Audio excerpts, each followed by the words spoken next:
الخلق كلهم محمد سيد الكونين والثقلين والفريقين من عرب ومن عجم هو الحبيب الذي ترجى شفاعته. السلام علیکم ورحمۃ اللہ وبرکاتہ. وعلیکم السلام ورحمۃ اللہ وبرکاتہ. الحمد للہ رب العالمین والصلاة والسلام علی رسولہ الکریم وعلی آلہ وصحبہ اجمعین ومن تبعہ بإحسان الی یوم الدین. اما بعد.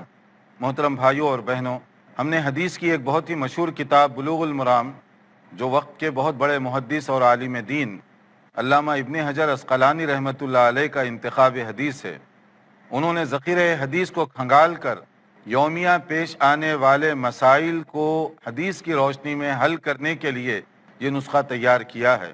اس میں وہ مسائل، وہ احادیث زیادہ جمع کی گئی ہیں جن کا روز مرہ کی زندگی سے تعلق ہے. عملی زندگی میں پیش آنے والے مسائل کو اگر کوئی شخص حدیث رسول صلی اللہ علیہ وسلم کی روشنی میں حل کرنا چاہتا ہے تو یہ ایک بہترین مجموعہ اس کے لیے ہوگا. تو ہم گزارش کریں گے اپنے بھائیوں سے اور اپنی بہنوں سے کہ آپ حدیث کا مطالعہ کریں، حدیث کو سمجھیں، اپنی زندگی کو حدیث سے قریب تر کرنے کی کوشش کریں. اس کے لیے جو اس طرح کی کتابیں ہیں، مختلف حدیث کی کتابیں ہیں، کوئی بھی لے لیں آپ، اس کا فائدہ ہوگا انشاءاللہ. لیکن ایسی چیزیں جو ایک مرتب انداز سے آپ تک پہنچائی گئی ہیں، اس کا فائدہ کم وقت میں زیادہ ہوگا. اسی لیے بلوغ المرام ایک ایسی کتاب ہے جو بہت سے دینی مدارس کے اندر داخل نصاب ہے. علماء بھی پڑھتے ہیں، مفتیان کرام بھی اس سے فائدہ اٹھاتے ہیں. یہ دونوں کے لیے کتاب رہنما ہے. اور اس کتاب کے ذریعے سے ہمیں اندازہ ہوگا کہ اللہ تعالیٰ نے اپنے آخری نبی حضرت محمد مصطفیٰ صلی اللہ علیہ وسلم کو رحمت بنا کر بھیجا. آپ کی تشریف آوری باعث رحمت ثابت ہوئی دنیا کے تمام شعبوں کے لیے، چاہے وہ ایمانیات کا مسئلہ ہو، عبادات کا مسئلہ ہو، اخلاقیات اور معاملات کا. ہر جگہ ہمیں رسول اکرم صلی اللہ علیہ وسلم کی رہبری کی ضرورت ہے تاکہ ہم ہر کام سنت کے مطابق انجام دے سکیں. ہم نے اس سے پہلے اس میں ذکر کیا خرید و فروخت کے، اقتصادیات، معاشیات کے جو اسلامی آداب ہیں، اسلامی اصول ہیں. اگر اس عنوان کو آپ پڑھیں گے کتاب البیوع کو اور دیکھیں گے تو بہت ساری انٹرنیشنل یونیورسٹیاں جو اسلامک فائنانس کا شعبہ قائم کی ہوئی ہیں، اس کی بنیاد زیادہ تر یہی کتاب البیوع میں ہے، جو حدیث میں ہے، جو فقہ کی کتابوں میں مشہور ہے. لیکن اس کو خود مسلمانوں نے سمجھنے کی بہت کم کوشش کی ہے. اس میں ہم نے بہت ساری چیزیں جو انسان کے لیے کاروبار کرنا چاہتا ہے، ذرائع آمدنی کو بڑھانا چاہتا ہے، تو اس کے جو اسلامی آداب اور اصول ہیں ان کا تذکرہ کیا. اگر آپ ان چیزوں کو سامنے رکھیں تو انشاءاللہ ہم ایک کامیاب انسان اور اس سے زیادہ کامیاب مسلمان کی حیثیت سے زندگی گزار سکیں گے. ان بہت ساری باتوں میں سے ایک جو عنوان ہے پارٹنرشپ، شرکت اور مزاربت کے اصول، اور موجودہ اسلامک بینکنگ وغیرہ جو ہے اس میں بڑی حد تک انہی چیزوں کو فالو کیا جاتا ہے.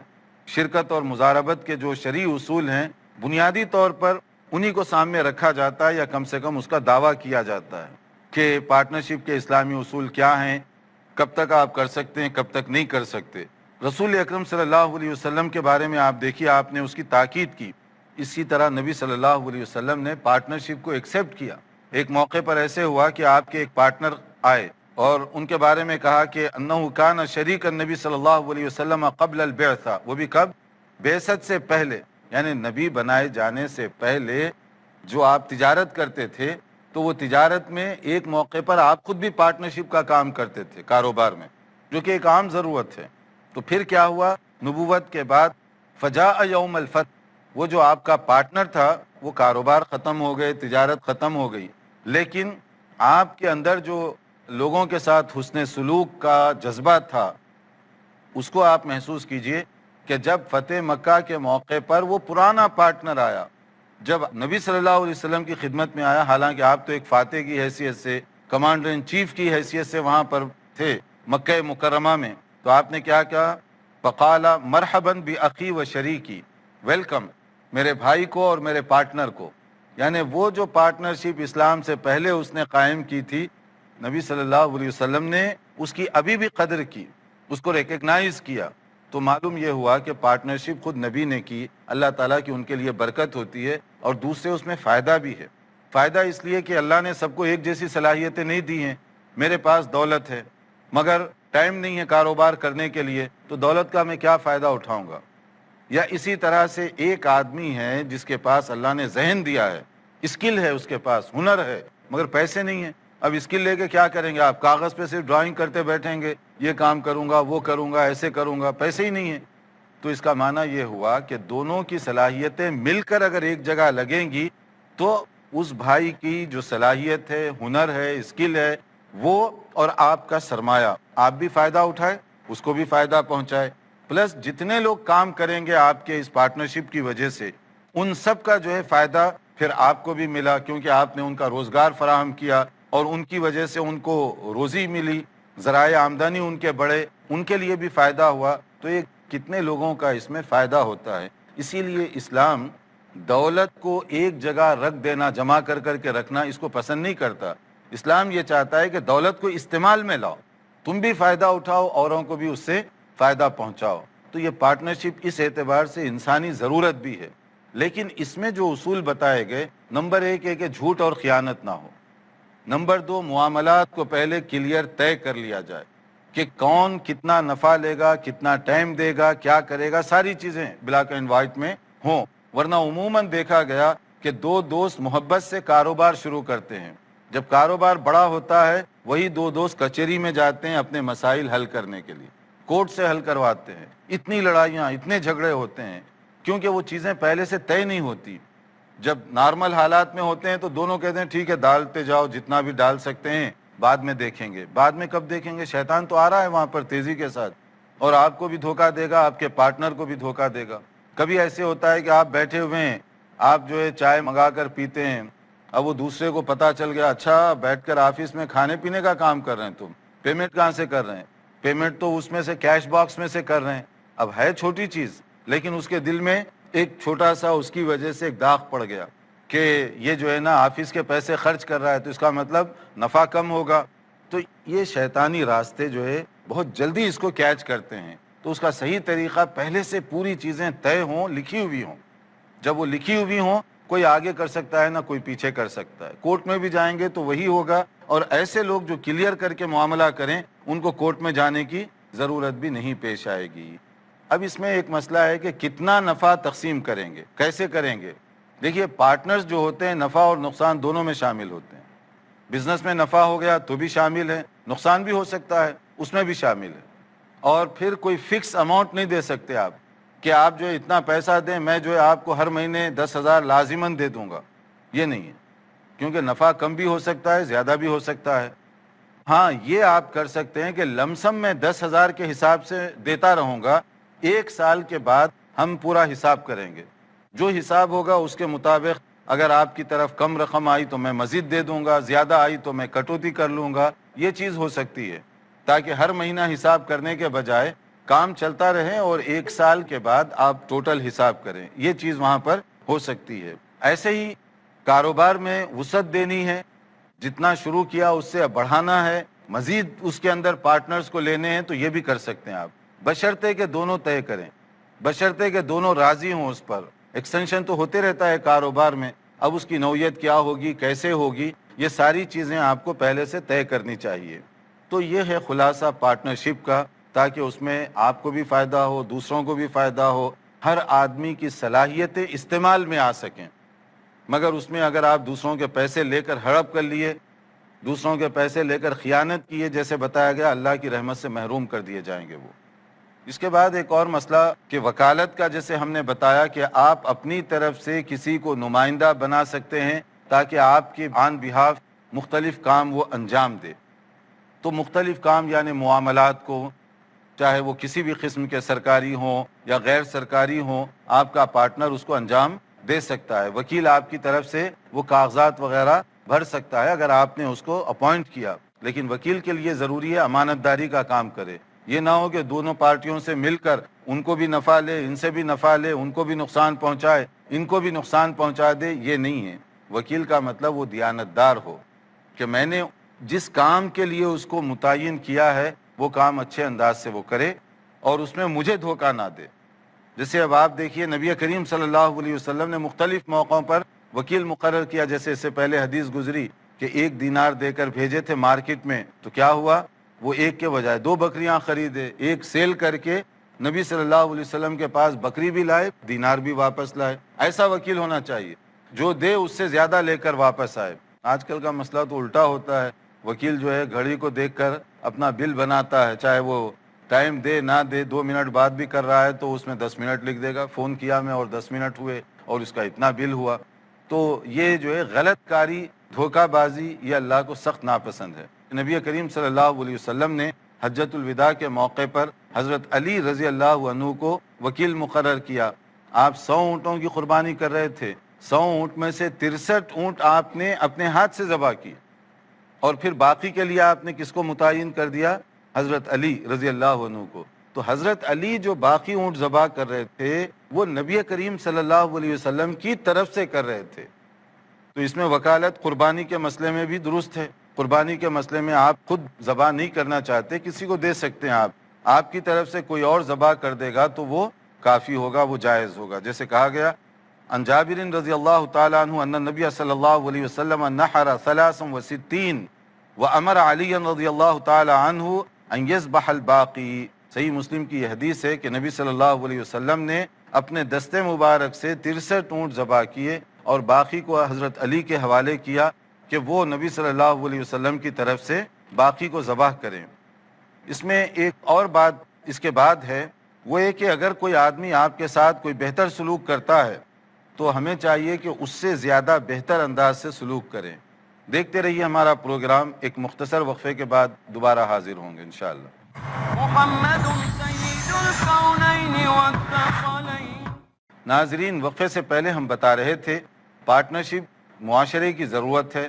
اگر اس کو اسلامی اصولوں کے مطابق چلایا جائے، تجارت میں بھی برکت ہوگی، کاروبار میں بھی خیر ہوگا، اور اس کی وجہ سے معاشرے کے تمام افراد کی صلاحیتیں بہتر انداز سے استعمال میں آ سکیں گی۔ پھر ہم نے ذکر کیا وکالت کا کہ آپ اپنی طرف سے کسی کو وکیل بنا سکتے ہیں، اور جس مقصد کے لیے وکیل بنائیں گے وہ کام وہ آپ کی طرف سے کر سکتا ہے۔ جیسے نبی کریم صلی اللہ علیہ وسلم نے حجۃ الوداع کے موقع پر حضرت علی رضی اللہ عنہ کو وکیل مقرر کیا۔ آپ 100 اونٹوں کی قربانی کر رہے تھے، 100 اونٹ میں سے 63 اونٹ آپ نے اپنے ہاتھ سے ذبح کی، اور پھر باقی کے لیے آپ نے کس کو متعین کر دیا؟ حضرت علی رضی اللہ عنہ کو۔ تو حضرت علی جو باقی اونٹ ذبح کر رہے تھے وہ نبی کریم صلی اللہ علیہ وسلم کی طرف سے کر رہے تھے۔ تو اس میں وکالت قربانی کے مسئلے میں بھی درست ہے۔ قربانی کے مسئلے میں آپ خود ذبح نہیں کرنا چاہتے، کسی کو دے سکتے ہیں، آپ کی طرف سے کوئی اور ذبح کر دے گا تو وہ کافی ہوگا، وہ جائز ہوگا۔ جیسے کہا گیا عن جابر رضی اللہ تعالیٰ عنہ ان النبی صلی اللہ علیہ وسلم نحر 63 وامر علی رضی اللہ تعالیٰ عنہ ان یذبح الباقی۔ صحیح مسلم کی یہ حدیث ہے کہ نبی صلی اللہ علیہ وسلم نے اپنے دستے مبارک سے 63 اونٹ ذبح کیے اور باقی کو حضرت علی کے حوالے کیا کہ وہ نبی صلی اللہ علیہ وسلم کی طرف سے باقی کو ذبح کریں۔ اس میں ایک اور بات اس کے بعد ہے، وہ یہ کہ اگر کوئی آدمی آپ کے ساتھ کوئی بہتر سلوک کرتا ہے تو ہمیں چاہیے کہ اس سے زیادہ بہتر انداز سے سلوک کریں۔ غصب، زبردستی کسی کی زمین لے لینا، کسی کا حق دبا دینا، اللہ کو یہ چیز سخت ناپسند ہے کہ ایسا آدمی جو ظلم کر کے کسی کی زمین لے لے، کسی کا پلاٹ لے لے، کسی کے پیسے لے لے، اللہ تعالیٰ ایسے بندے کو معاف نہیں کرے گا۔ قیامت کے دن اس کے لیے بڑی شدید رسوائی ہوگی، ذلت ہوگی اس کے لیے۔ تو آدمی کو چاہیے کہ دنیا میں طاقت کا غلط استعمال نہ کرے، پاور کا غلط استعمال نہ کرے کہ آپ کے پاس طاقت ہے، آپ جتنے چاہے کسی کے زمین لے لیے، کسی کا پلاٹ لے لیا۔ نہیں، یہی چیزیں قیامت کے دن عذاب جہنم کا ذریعہ بنیں گی۔ تو اس عذاب سے بچنے کے لیے انصاف اور دیانتداری سے کام کیجیے۔ تو یہاں پر جیسے بتایا گیا کہ نبی کریم صلی اللہ علیہ وسلم نے کہا ان رسول اللہ صلی اللہ علیہ وسلم قال من اقتطع شبرا من الارض ظلما، ایک بالش زمین، تھوڑی سی زمین، کوئی بہت بڑی لمبی چوڑی نہیں، 1 فٹ زمین بھی اگر آپ ناجائز طریقے سے ظلم اور زیادتی کے ساتھ لیں گے تو وہ 1 فٹ زمین، 1 بالش، اس سے بھی کم بعض اوقات یہ زمین آپ کے لیے جہنم میں لے جانے کا سبب بن رہی ہے۔ کیسے؟ اب اس میں بتایا گیا کہ کیا ہوگا اس کو، توقہ اللہ ایاہ یوم القیامتی من 7 ارضین، کہ اللہ تعالیٰ جو ہے نا ویسے 7 زمینیں اس کے اوپر مسلط کر دیں گے، اور اس کو اس سے جو ہے کتنا نقصان ہوگا، یعنی 7 زمینوں کا پھندا اس کے گلے میں ڈال دیا جائے گا، یہ تم نے لیا تھا ناجائز۔ تو جو لوگ دوسروں کی زمین ہڑپ کرتے ہیں، دوسروں کا حصہ مارتے ہیں، ان کو کم سے کم یہ حدیث تو پڑھنا چاہیے، نبی کریم صلی اللہ علیہ وسلم کا یہ فرمان تو اپنے سامنے رکھنا چاہیے۔ اور اسی طرح سے اگر آپ دوسروں کی کوئی زمین پر جا کر جو ہے کوئی کھیتی باڑی، کہ بھئی زمین خالی دکھائی دی، اب شروع کر دیا آپ اس کو وہاں پر ہل چلا کر اپنا بیج بو دیے، اگر آپ کی زمین نہیں ہے، زمیندار سے آپ نے اجازت نہیں لی، وہ کسی کی زمین ہے، تو آپ کی جو کھیتی ہے وہ اس کے حق میں چلی جائے گی، آپ کو کچھ نہیں ملے گا، کیونکہ آپ کی ہے ہی نہیں، تو آپ نے کیوں لیا اس کا، آپ کیوں وہاں پر یہ کام کیے؟ البتہ اگر کوئی ایسی جگہ ہے جس کا کوئی مالک نہیں ہے آدمیوں میں، اس میں اگر کوئی آدمی کھیتی باڑی یا کوئی درخت لگاتا ہے تو اس کا فائدہ اس کو ہو سکتا ہے، وہ لے سکتا ہے اس کا فائدہ، کیونکہ وہ کسی کی ملکیت میں نہیں ہے۔ اس کے ساتھ ایک اور مسئلہ ہے جس کو شفع، اور ہماری اصطلاح میں حق شفع کہتے ہیں اس کو۔ حق شفع کا مطلب یہ ہوتا ہے کہ آپ کا گھر ہے اور آپ کا پڑوسی ساتھ رہتا ہے، اگر آپ اس کو سیل کرنا چاہتے ہیں، بیچنا چاہتے ہیں، تو پڑوسی سے پہلے پوچھ لیا کریں۔ قانون ہند میں بھی اس کی ریسپیکٹ کی گئی ہے، اس کے اندر جو ہے مسلمانوں کے لیے خاص طور پر یہ حق شفع جس کو کہتے ہیں، اس کی ایک اہمیت دی گئی، کیونکہ آپ کا پڑوسی کوئی ایسا آدمی آئے جس کو آپ نہیں پسند کرتے، نقصان ہوگا۔ تو گھر اگر آپ بیچنا چاہتے ہیں تو پہلے پڑوسی کو اطلاع کر دیں، وہ نہ لے، آپ جس کو چاہے بیچ دیں، وہ حق چلا گیا پھر۔ یا ایک اور طریقہ ہے کہ آپ کا گھر اور پڑوسی کا گھر الگ الگ ہے، دونوں گھر ساتھ ساتھ ہیں مگر اس کا دروازہ الگ ہے، آنا جانا الگ ہے، اس کی انٹری اور دوسرے مسائل الگ ہیں، اس کو کوئی اس سے دین لین نہیں ہے، تب آپ جو ہے اس کو جنرل بھی بیچ سکتے ہیں۔ لیکن یہ کھیتی باڑی اور دیہاتی زندگی میں یہ پرابلم بہت ہوتا ہے، کیونکہ بعض اوقات ہوتا ہے کہ 4 کھیتیوں کے لیے راستہ ایک ہی جا رہا ہے، اب اگر آپ تیسرا آدمی کھیتی کا اپنا حصہ کسی کو بیچ دے تو وہ تینوں کے لیے مصیبت بن سکتی ہے۔ اس لیے وہاں پر جہاں راستے مشترکہ ہیں اور جہاں پر یہ انتظامات مشترکہ ہیں، وہاں کے لیے ضروری ہے کہ بیچنے سے پہلے اس سے معلوم کریں، اور جہاں راستے الگ ہیں، کسی کو کوئی ڈسٹرب نہیں ہو رہا ہے، آپ جس کو چاہے بیچ سکتے ہیں۔ مگر اس میں یہ بھی نہیں ہے، حق شفا میں آپ کا پڑوسی لینا چاہتا ہے اسی قیمت میں، اور آپ جو ہے اس کو بیچنے کے بجائے باہر والے کو بیچیں، یہ غلط ہوگا۔ آپ پہلا حق اس کو سمجھیں، بشرطے کہ وہ بھی مارکیٹ ویلیو کے مطابق آپ کو پیسے دے، ورنہ وہ یہ کہے کہ ٹھیک ہے مارکیٹ ویلیو 1,00,000 کی ہے لیکن میں تم کو 50,000 دوں گا کیونکہ میں پڑوسی جو ہوں، تو یہ بات نہیں چلے گی کہ آپ اس کا ناجائز فائدہ اٹھانا چاہتے ہیں، ایسے نہیں ہے، مارکیٹ ویلیو سے ہی آپ دیں گے، لیکن یہ ہے کہ آپ کو پہلا موقع دیا جائے گا، اور اگر آپ نہیں لیتے تو وہ آگے جائے گا۔ جیسے فرمایا گیا نبی کریم صلی اللہ علیہ وسلم کے متعلق، قضا رسول اللہ صلی اللہ علیہ وسلم بالشفعۃ فی کل ما لم یقسم، جو چیزیں مشترکہ ہیں اس میں آپ نے اس طرح کا فیصلہ کیا، لیکن اس کے بعد کیا ہے، فَإِذَا وَقَعَتِ الْحُدُودُ وَصُرِفَتِ الطُّرُقُ فَلَا شُفْعَةَ، جب راستے الگ الگ ہو گئے، آنے جانے کی انٹری سب کی الگ الگ ہو گئی، باؤنڈری لائن بنا دی گئی، تو پھر حق شفا کا وہ جو ہے اخلاقی پہلو رہے گا، قانونی پہلو ختم ہو جائے گا، کیونکہ اب آپ کے بیچنے سے اس کو تو کوئی ڈسٹرب نہیں ہے، آپ کا راستہ الگ، اس کا راستہ الگ، آپ کے مسائل الگ، اس کے مسائل الگ ہیں۔ تو اس طرح سے اسلام نے ہر موقع پر پڑوسی کا بھی خیال رکھا ہے، اور اس کے بعد جو لوگ دوسرے آگے پیچھے رہنے والے ہیں ان سب کا خیال رکھا گیا۔ جیسے فرمایا نبی صلی اللہ علیہ وسلم نے کہ آپ کا جو ہمسایہ ہے، جو پڑوسی ہے، وہ پہلی فرصت میں اس کا حق ہے، اگر آپ اس کے حق کو ریکگنائز کریں گے تو اس کے لیے زیادہ فائدے کی چیز ہوگی۔ اور اس کے بعد ایک اور مسئلہ ہمارا رہتا ہے جو کہ بہت ہی اہم ہے، جس کا کافی دیر سے انتظار بھی کیا جا رہا ہے، وہ ہے اگر آپ کسی کے ساتھ کاروبار وغیرہ کرتے ہیں تو کاروبار کے لیے کچھ مختلف اصول ہیں، ان میں سے ایک چیز ہے مزدور کا حق۔ مزدور کا حق کیا ہے؟ پہلے جو کام کریں آپ طے کر لیں، کون کام کر رہا ہے، کتنا کام کر رہے ہیں، کتنی پیمنٹ ہے، اس کے تقاضے کیا ہیں، اس کے مطابق کام کرنا چاہیے، مزدور کو بھی معلوم ہو، مالک کو بھی معلوم ہو، کام جب لیں پیسے اس کے بن مانگے کہ جو کچھ طے کیا وہ مل جانا چاہیے، تو یہ اسلامی اصول ہے۔ اور مزدور کے لیے یہ ہے کہ جو اگریمنٹ کیا وہ پورا کرے، امانت داری۔ اب وہ یہ کہ بھئی مینیجر دیکھ نہیں رہا مجھے، اب آپ جو ہے 2 گھنٹے بیٹھ کر چائے پی رہے ہیں، مینیجر صاحب آتے ہی کام شروع کر دیے، تو 2 گھنٹے آپ جو بیٹھ کر ٹائم ویسٹ کرتے رہے وہ دھوکہ بازی ہوئی۔ تو اس کے لیے بھی ضروری ہے کہ جتنا آپ نے طے کیا اتنا کام کریں، اور دوسرے کے لیے بھی ضروری ہے کہ جو کچھ آپ نے مقرر کیا وہ پیمنٹ کریں۔ دیکھتے رہیے ہمارا پروگرام اور پڑھتے رہیے حدیث کی مختلف کتابیں، تاکہ قرآن و سنت کے مطابق ہم زندگی بسر کر سکیں۔ یہاں اگر کوئی سوال ہو تو ہم اس کو پہلے لے لیں۔ آپ پوچھنا چاہیے؟ السلام علیکم۔ وعلیکم السلام۔ میرا سوال مشترکہ خاندان کے بارے میں ہے، جہاں مختلف بھائیوں کا کاروبار چلتا ہے آپس میں، لیکن کچھ بھائی ہیں جو باہر جن کا اچھا کاروبار ہوتا ہے، اور دوسرے بھائی جو گھر ہی پہ رہتے ہیں ان کا اتنا اچھا کاروبار نہیں ہوتا ہے، تو اس طرح سے کیا شراکت کا حکم ان پر نافذ ہوگا؟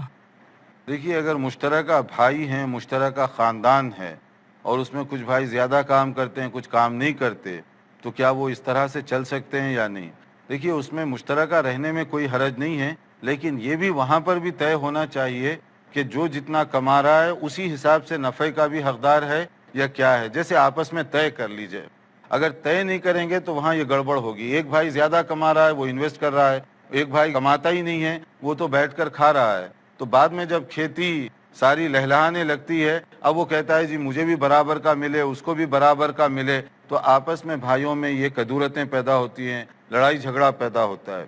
اس کا صحیح طریقہ یہ ہے کہ پہلے سے بھائی طے کر لیں کہ کھیتی باڑی کون کرے گا، کتنا کریں گے، کس کو کیا ملے گا، اور جو کام کرنے والا ہے وہ اپنے پیسے اس میں ڈالے گا نہیں ڈالے گا، پیسے ڈالے گا تو اس کے پیسوں کا اس کو الگ معاوضہ ملے گا یا نہیں ملے گا۔ یہ سب چیزیں اگر طے ہو جائیں تو مشترکہ فیملی نظام ٹھیک ہے، لیکن طے نہ ہو تو پھر یہ جھگڑوں کا سبب بنے گا۔ تو یہیں پر ہم اپنے اس پروگرام کو روک رہے ہیں۔ والسلام علیکم ورحمۃ اللہ وبرکاتہ۔ مولاي صل وسلم دائما أبدا على حبيبك خير الخلق كلهم محمد سيد الكونين والثقلين والفريقين من عرب ومن عجم، هو الحبيب الذي ترجى شفاعته، هو الحبيب الذي ترجى شفاعته.